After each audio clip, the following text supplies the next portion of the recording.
یہ کہتے ہیں ایک شخص نے، اب یہ بہن نے کویسچن کیا کہ ایک شخص شراب پی کر گھر آیا اور غصے میں اس نے اپنی مطلب اپنے اوٹ پٹانگ کوئی حرکت کی ہوگی، باپ نے اس کو مارا پیٹا ہوگا، تو اس نے اپنی بیوی کو طلاق دے دی۔ اب عالم ہوش میں آیا تو بیوی کہتی ہے تم نے طلاق دی، اور وہ کہتا ہے مجھے بالکل یاد نہیں ہے کہ میں نے طلاق دی ہے، تو کیا حکم شرع ہوگا؟ دیکھیں مسئلہ یہ ہے کہ وقوع طلاق کے سلسلے میں شوہر کا قول معتبر ہوتا ہے، بشرطے کہ بیوی گواہ پیش نہ کر سکے۔ تو اولاً یہ ہوگا کہ اگر بیوی کہتی ہے کہ اس نے مجھے طلاق دی ہے تو بیوی سے گواہ طلب کیے جائیں گے کہ 2 بالغ مرد یا 1 مرد 2 عورت اس بات پر گواہ پیش کرو کہ واقعی شوہر نے آپ کے سامنے الفاظ طلاق کہے تھے۔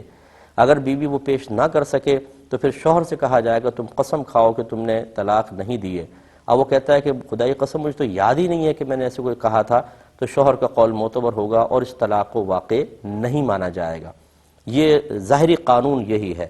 اچھا بعض لوگ کہیں گے کہ بھئی یہ کیا بات ہوئی، اگر اس نے شوہر نے دی ہے تو یہ تو بیوی کے ساتھ ناانصافی ہے۔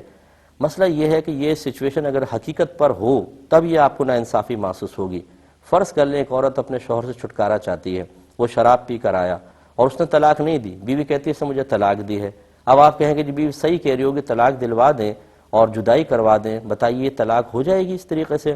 تو اس لیے شریعت اس بات کا اعتبار نہیں کرتی ہے کہ عورت کیا کہہ رہی ہے، شریعت پورا ایک ضابطہ قاعدہ، ایک قانونی تقاضا ہمارے سامنے رکھتی ہے، اس کو پورا کریں گے تو پھر چاہے وہ بیوی کے حق میں فیصلہ ہو چاہے شوہر کے، وہ قابل قبول ہونا چاہیے۔ ہاں یہاں پر یہ ضرور ہے، اگر بیوی یہ سمجھتی ہے کہ اس نے سنا ہے شوہر نے 3 طلاقیں دی ہیں یا 1-2 طلاقیں دی ہیں، تو فقہ حنفی کی روشنی میں نشے والے کی طلاق واقع ہو جاتی ہے۔ یہ نشہ کوئی عذر نہیں ہے۔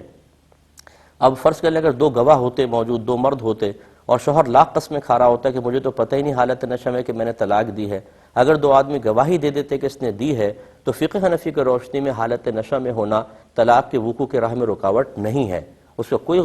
بات نہ مانی جاتی، طلاق واقع ہو جاتی۔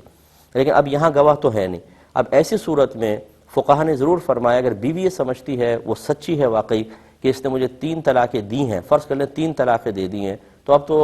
حلالہ کے بغیر دوبارہ قریب نہیں آ سکتے ہیں، تو اب شوہر کو تو یاد نہیں،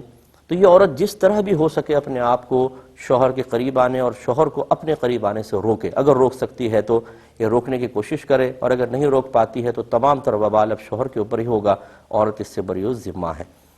لیکن ہم جو ہیں جس مفتیان کرام یا جج حضرات جیسے ہوتے ہیں، قاضی حضرات ہوتے ہیں، ہم ظاہر کے پابند ہیں۔ حضرت عمر فاروق رضی اللہ تعالیٰ عنہ فرمایا کرتے تھے کہ ہم ظاہر کو دیکھ کے فیصلہ کریں گے، باطن کا حال تو اللہ بہتر جانتا ہے، اصل صورتحال کیا ہے وہ اللہ جانتا ہے۔ تو اس لیے ظاہری جو قوانین ہوتے ہیں انہی کو ملحوظ رکھتے ہوئے فیصلہ کیا جاتا ہے۔ اس میں کبھی ایسا ہو سکتا ہے کہ ظاہر کا جو مطلب گواہ وغیرہ دیگر چیزیں ملحوظ رکھ کر جب فیصلہ کیا جائے تو بعض اوقات مظلوم کے خلاف ہی فیصلہ ہو جاتا ہے۔ لیکن اب ہمیں کوئی وحی الہی تو نہیں آ رہی نا، نہ ہم خدا ہیں، نہ جج خدا ہے، نہ جج نبی ہے کہ اس کو اللہ کی طرف سے وحی آ جائے، وہ تو ظاہر کو دیکھ کر ہی فیصلہ کرتا ہے۔ ہاں اگر اس نے پوری دیانتداری سے فیصلہ کیا ہے، اس نے خیانت نہیں کی، اس نے کوئی رشوت نہیں لی ہے، اس نے بالکل جو قانونی تقاضے تھے اس کے مطابق فیصلہ کیا، اور فرض کر لے وہ مظلوم کے خلاف چلا گیا، اس جج کی بالکل گرفت نہیں ہے، آخرت میں بری ذمہ ہے، چاہے آپ اس کو لاکھ گالیاں بکیں، لیکن وہ تو اسی چیز کا مکلف تھا۔ تو اس لیے ان باتوں کو اچھی طریقے سے ہمیں سمجھنا چاہیے۔ ایک یہ کہتے ہیں کہ ایک شخص نے ایک لڑکی ہے، وہ اپنے ماموں کے بیٹے سے شادی کرنا چاہتی ہے، لیکن صورتحال غالباً یہ ہے کہ اس لڑکے کے بھائی نے اس کی ماں کا دودھ پیا ہے، تو کیا حکم شرع ہوگا؟ دیکھیں اس لڑکا لڑکی کا نکاح نہیں ہو سکتا جس نے ایک ماں کا دودھ پیا ہے، بس یہ سمجھ لیں ان لڑکے لڑکی کا آپس میں نکاح نہیں ہو سکتا جس نے ایک ماں کا دودھ پیا ہے۔ اب اگر اس لڑکی کا کوئی دوسرا بھائی ہے جس نے اس عورت کو دودھ نہیں پیا، وہ اس عورت کی بیٹی سے نکاح کر سکتا ہے، اور اسی طرح اس عورت کی دوسری جو بیٹیاں ہیں وہ اس لڑکی کے بھائی سے نکاح کر سکتی ہیں، اس میں کوئی حرج نہیں۔ بس اتنا آپ اصول یاد رکھیں، جن 2 لڑکا لڑکی نے ایک ماں کا دودھ پیا ان کا آپس میں رشتہ نہیں ہو سکے گا، ان کے بہن بھائیوں کا آپس میں ہو سکتا ہے۔